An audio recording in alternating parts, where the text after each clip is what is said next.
All right, everybody, it's Mark Bertrand here again, and we're looking today at the site audit reports. For quite a while now, you've been turning these reports on, and maybe you've gone back and you've taken a look at what the reports actually produced. And today, we're actually going to see what we can do with these site audits and how we're going to use them. So most SEO companies provide free site audits as a loss leader service. And we do that because the site audit can uncover the depth and sophistication of problems that require some skilled professional website developers to fix and to maintain those things. And at Republic Media, we provide two solutions for businesses that have audit issues. The first being website monthly management, which is a service that seeks to keep the site running at 100% compliance with terms and conditions and compatibility requirements of our major search engine bots and site listing or listing site crawlers. The second, which is website development, and that builds a unique conversion optimized website for the client, or rebuilds them a new site, including e-commerce. And this because as Google gets more and more developing more and more penalties and becomes more stringent with its penalties, from everything from obvious link spam sites to having too high a ratio of ads to content, too high ratio of code to text. There's hundreds of other issues that they measure websites and they penalize for. And in getting a regular site audit then has become business necessity. And if a prospect or a client isn't using a site audit, then they can't really be surprised when they get that email from Google to let them know that they're going to be cutting the traffic to their sites. But what we want to look at is just what exactly is a site audit? What kind of audits do our clients and prospects need, and what should we expect in the final report of a person that provides a site audit? So we can take a look then to start with of what is a site audit, and it's a forensically examination of a website. It forensically looks at the website with tools, and usually with an auditor's eyes, someone who utilizes their knowledge and expertise in websites and understanding how the search engine bots and link site bots and web crawlers work to provide insights to what is good and what is not good, or should we say where a prospect has challenges and where they have opportunities. Yeah? So the very first thing that we do is we do what's called a health audit, and this assesses the general website's conditions, where there may be issues such as a downturn in traffic, or what could be causing them to not rank well, or what's having unknown causations on why they're losing particular conversions or losing position in certain areas. Another part of our site audit is what's called a red flag audit. We provide in our initial site audit the health and the red flag. And the red flag assesses the site for penalty issues. And these can be part of what Google is looking at that's going to cause them to lose traffic or not to get ranked well. A third part of our analysis is competitive audit.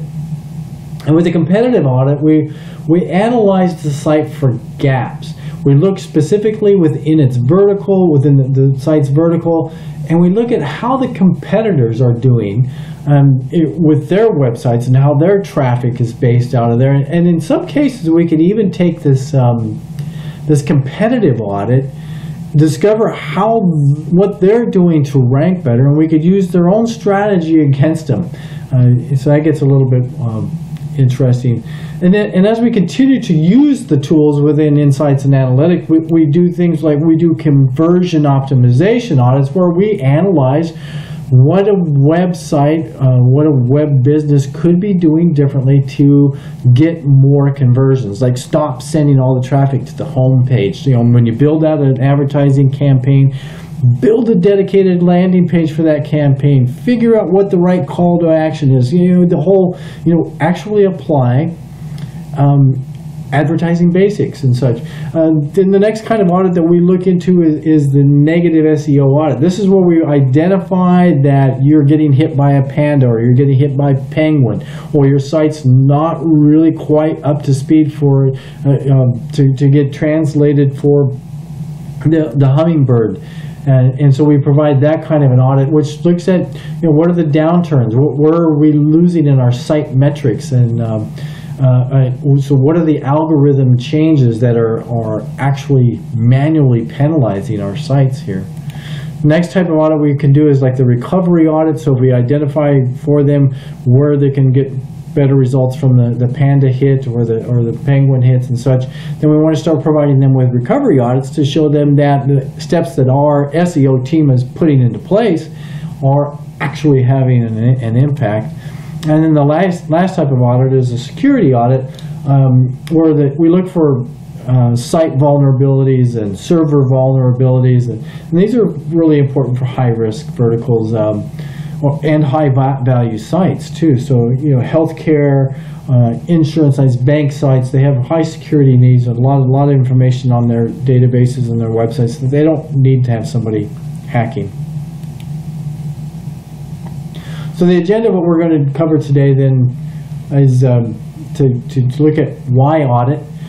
We'll go through our site audit section by section. We're going to learn more about audits by taking the market motive classes, and you want to get even more in depth than market motive, you go to SEObook.com. Fantastic audit information, audit element information. We'll look at how to build a report. We'll build a report, and we'll look at how to provide insights, and we'll put some insights on the site there.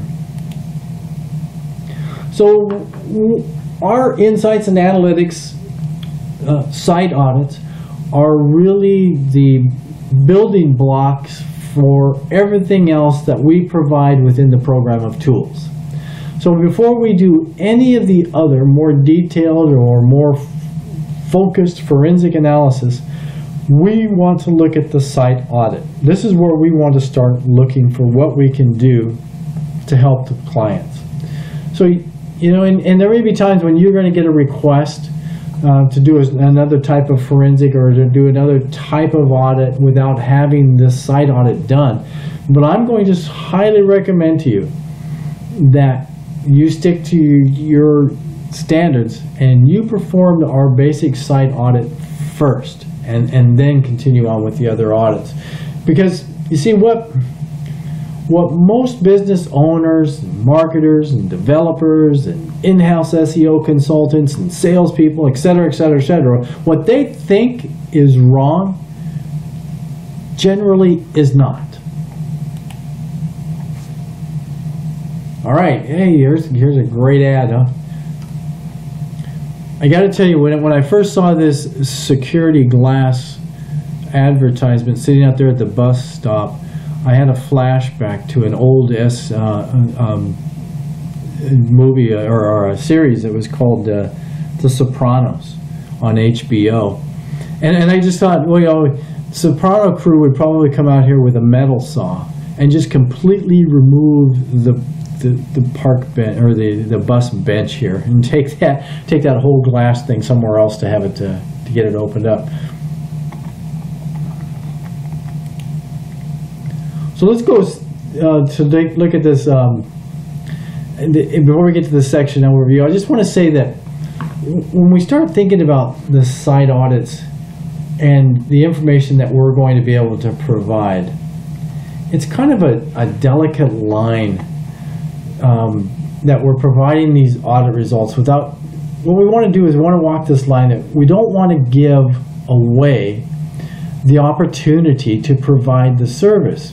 See, because we could show a prospect or the client the number of errors, the area and the parameters that are failing in their site, the violations of the compatibility issues, etc. but we don't want to give them so much information that they can give this to somebody else, some other company, to go get the issues fixed.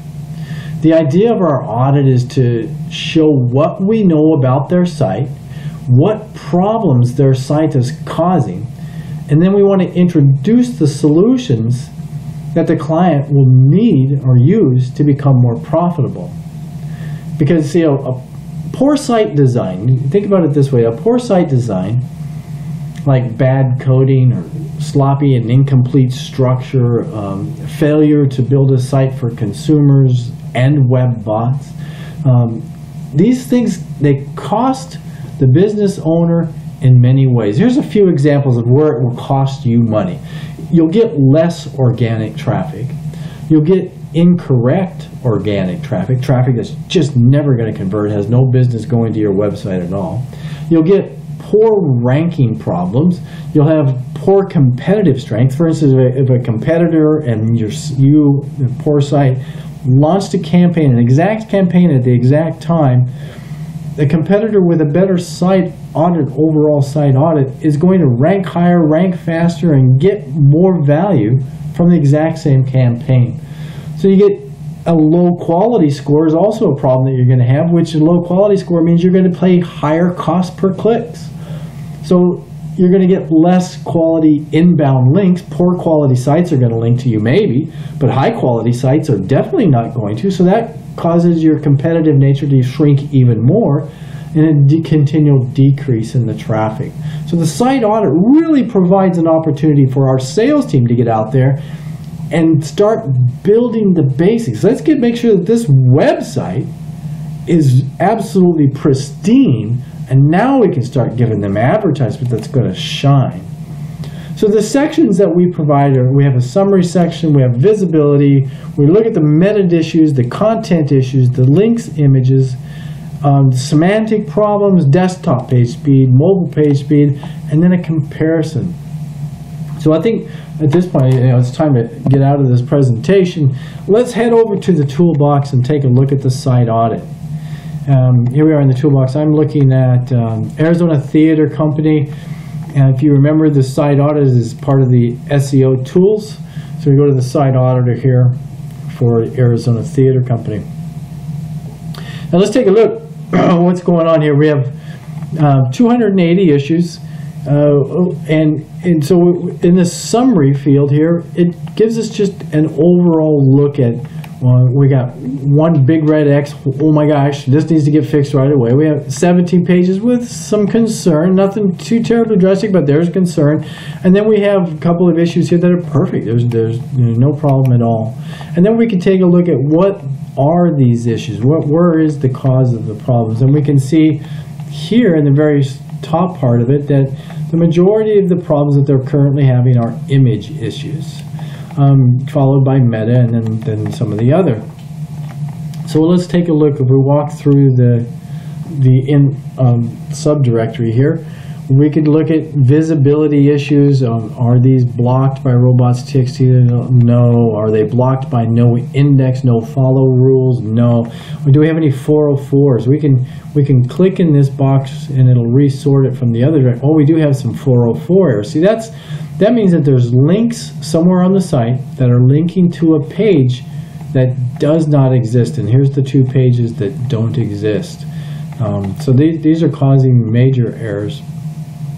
And there's only one page that has this link, and there's only one page that has that link. So that's a concern. And we'll take a look over here at the meta issues. And here we have 3 submenus within here that we can look at: title errors, we can look at the description errors, we can look at, are there pages with any missing Google Analytic codes. And we see that a lot of pages in this particular case are missing the meta descriptions, and this is going to cost them. This is going to cost them plenty in many linking opportunities, and in some certain big directories too. Then we can look at the content issue. Content is, what is the website, or what is the web page written? So we can, how many words are on the web page is what I'm trying to say. So we can look at low word count.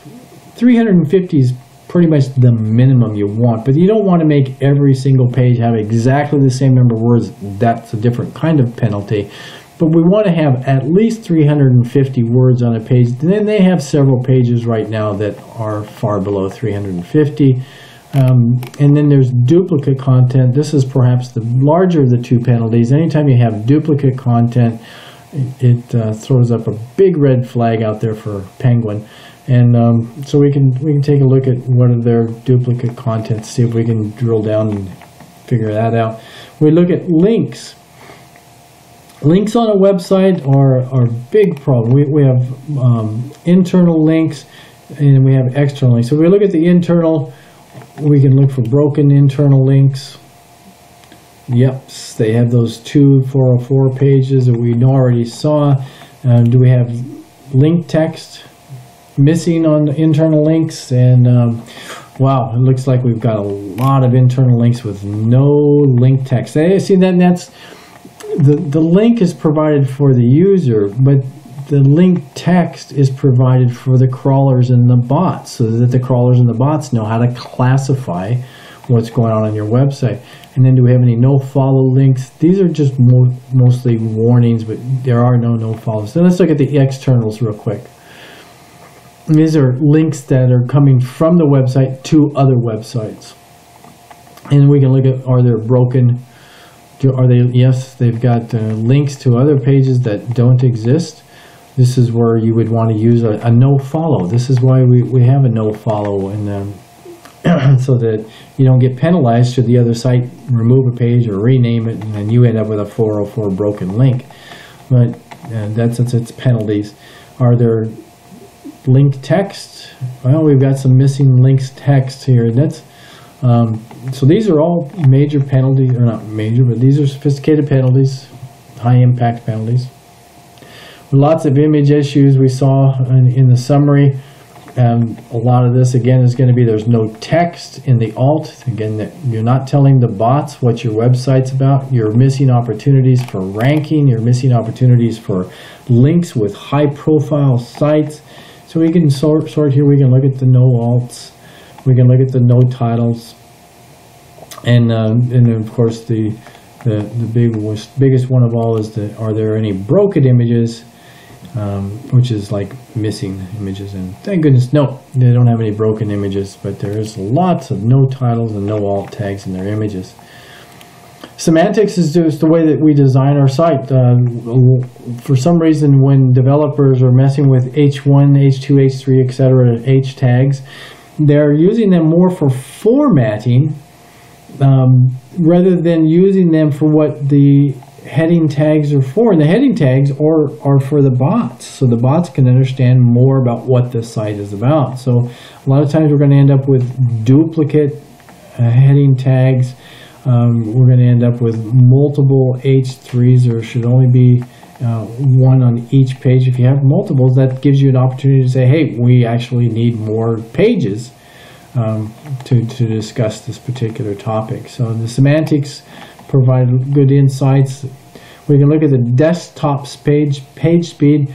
You know, if it takes more than 4 seconds for a page to load, and I'm not talking about the visible, but the actual whole page to load, you lose 25% of the, or I'm sorry, 40% of the traffic goes away. If you can't load that page in 4 seconds. And here we got a speed score of 61 out of 100. You can see we're somewhere just borderline D, D minus here.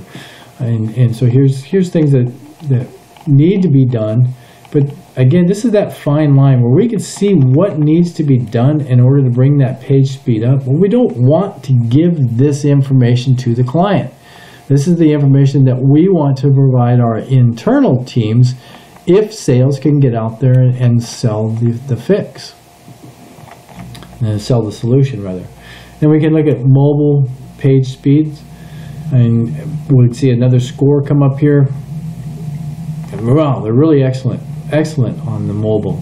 Look at that load user experience, almost 100%. That's great. And then the speed though is pretty slow, but the user experience is high. Speed is pretty low still. So yeah, look at all the green check, man.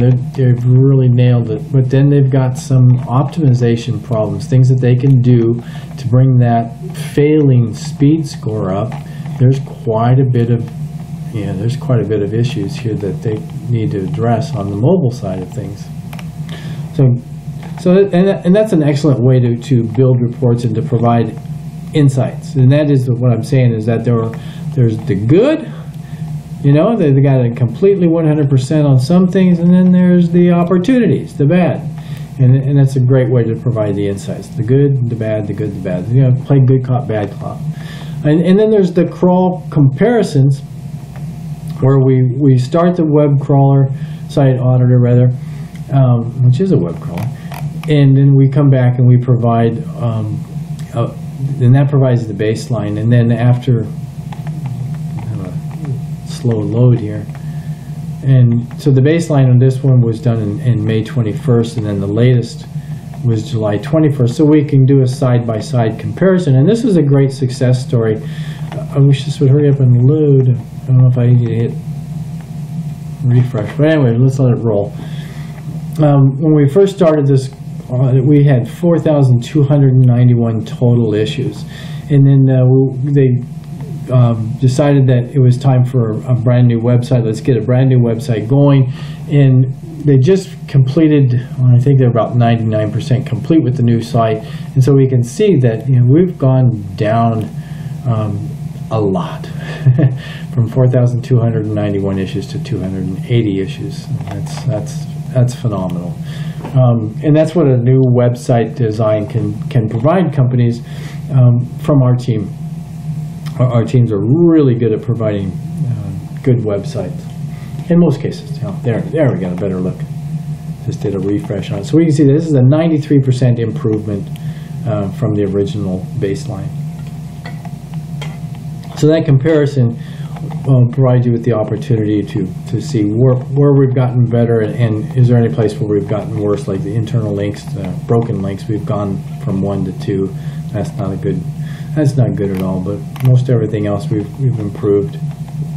Meta descriptions are too long. So we're still got some issue, but definitely not as huge.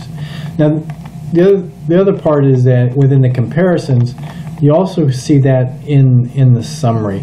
The summary is going to show you in the last 30 days, where you have 280. Last month you had 17 issues, and now we've got 280. So we're heading the wrong direction, but there is some comparison in the summary too. But there was only 54 pages that were crawled in the last audit too, and then now we're crawling 94 here. So we're getting more pages added to the site.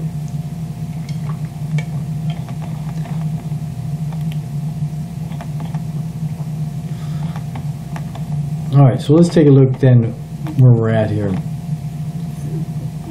So what we're going to do now is we want to go to the reports. We want to build a site audit report. Here's what we're going to deliver to the sales team, to our client service managers, go to market managers in marketing.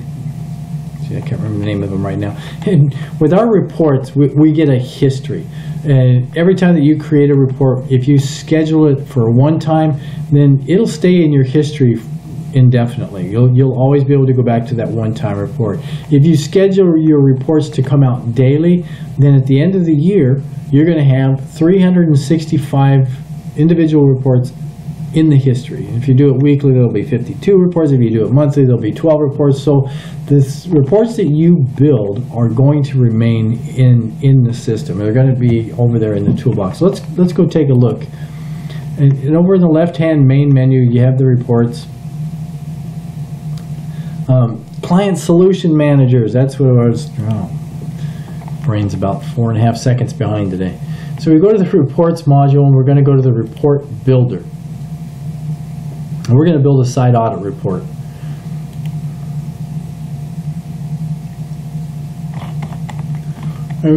up here in the upper right corner, we have new report. We click the new report.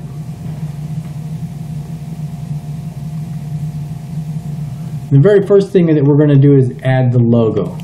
Now, if you don't already have the Insights and Analytics logo, send me an email, analytics@republicmedia.com, analytics@republicmedia.com, and request the logo, and I'll get over to you. So we want to install the logo into the report, and then we want to add. We're going to add sections to the report. So click the Add button. We're working in the Site Auditor, and I've already built out the summary page. So all you have to do is just click the summary,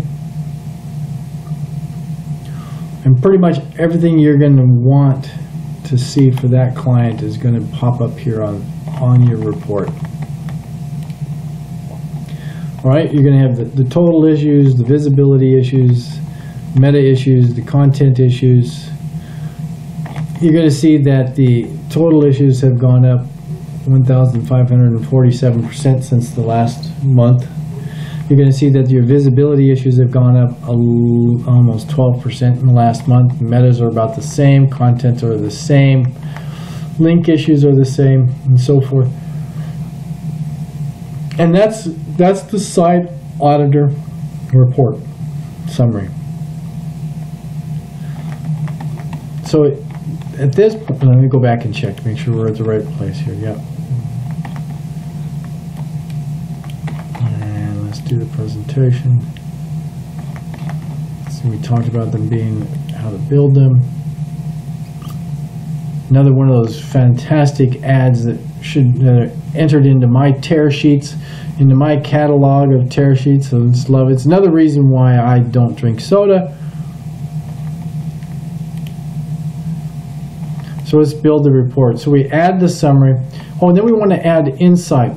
So we want to add the list of upsell opportunities. So the monthly site management, site development, maybe something like the lead capture pages or SEO management that we want to add into to the report. So we can do that.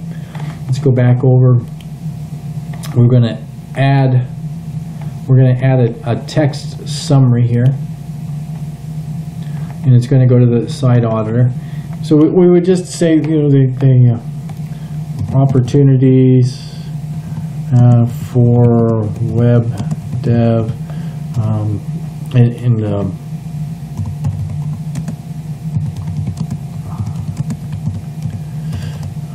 ops for landers, ops for monthly management.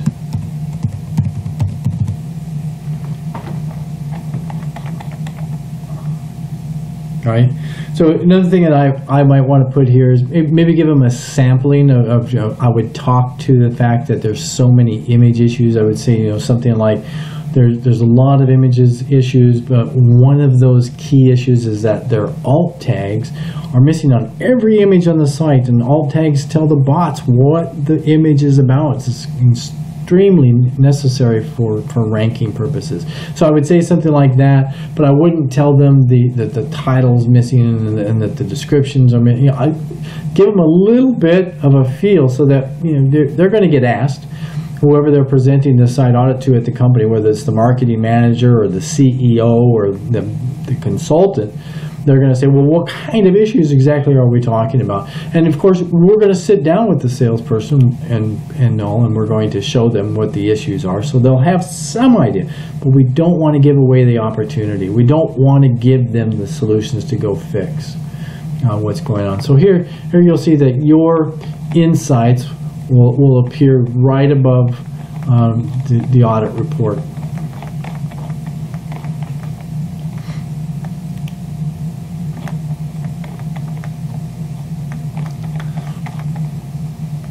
All right, so now I think we can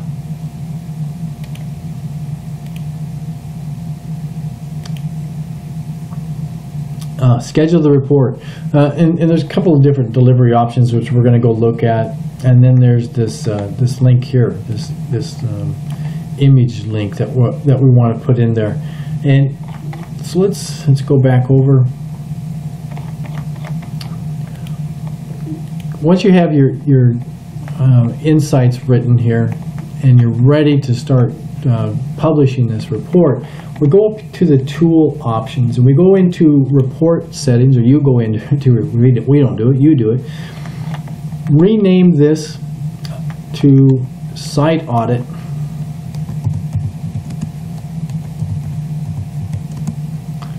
for the business. Everything else, leave it the same. But you want to make sure that you put in the report titles that this is a site audit.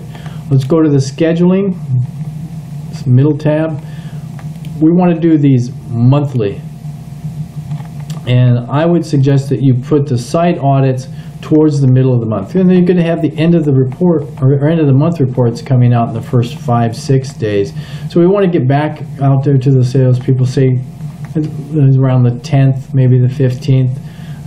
We'll get in the swing of things here. So let's make this for the 10th site audit. We could do comparisons. We want to do in the last month. So it'll always be the 10th through the 10th. And then let's go set the email. We're going to do the configuration. Yes, we're going to configure it. In this case, every single site audit report needs to go to jcook@republicmedia.com, and every site audit report needs to go to tabrams@republicmedia.com. And then from there, you're going to want to identify the sales rep that needs this report. If there's a client solutions manager involved, you're going to want to put their email on here. If they want the audit reports to go to the client, then you're going to want to know the client's email to put on there. And then you're going to say, well, who's this from? In this case, it's going to have your name there as the default. It should have. If it doesn't, then let me know. But it should have your name there. And then for the subject line, you want to put something captivating here. You want to put something that's going to say, hey, people, take a look at this audit report. My gosh, so you want to say something like, amazing revenues site audit for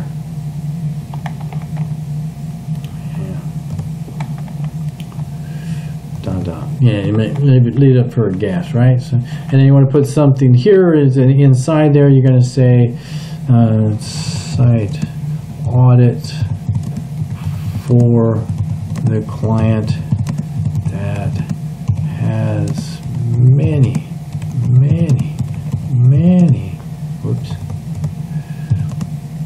opportunities. Yeah, rocket. And then you're going to put that code that I just showed you here. We're going to insert this. This is our Insights and Analytics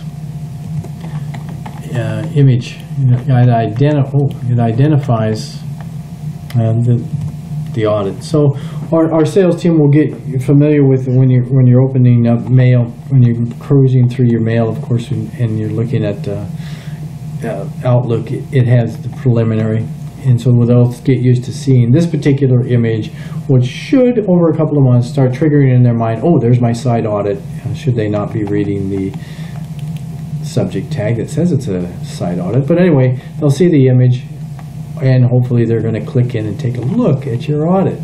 So once you have that done, you have the image in, you have the subject line on there, you have the Jeff Cook and Tammy Abrams on there, plus your sales staff and your rest of your team. You've configured it correctly. Now you've done all. You've got the report title, you've scheduled it to be monthly, and you've got all of the parameters set, so we submit.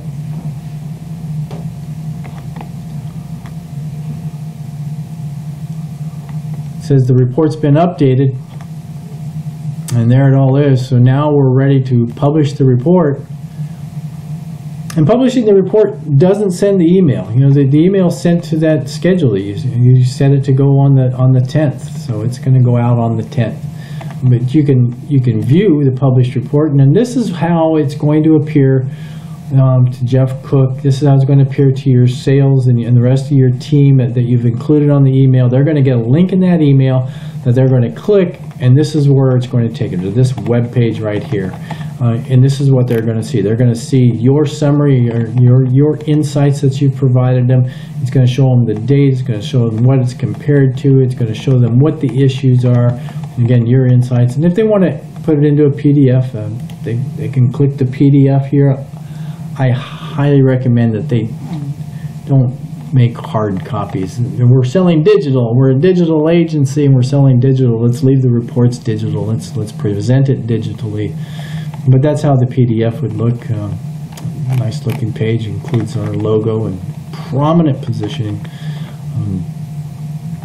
And so that's, I believe, let's go check but I think, oh yeah, there's one other thing that we can do here. And that is, if you want to see what this image, what it looks like, it's the Insights and Analytics Audit Report. Your checkup report is ready.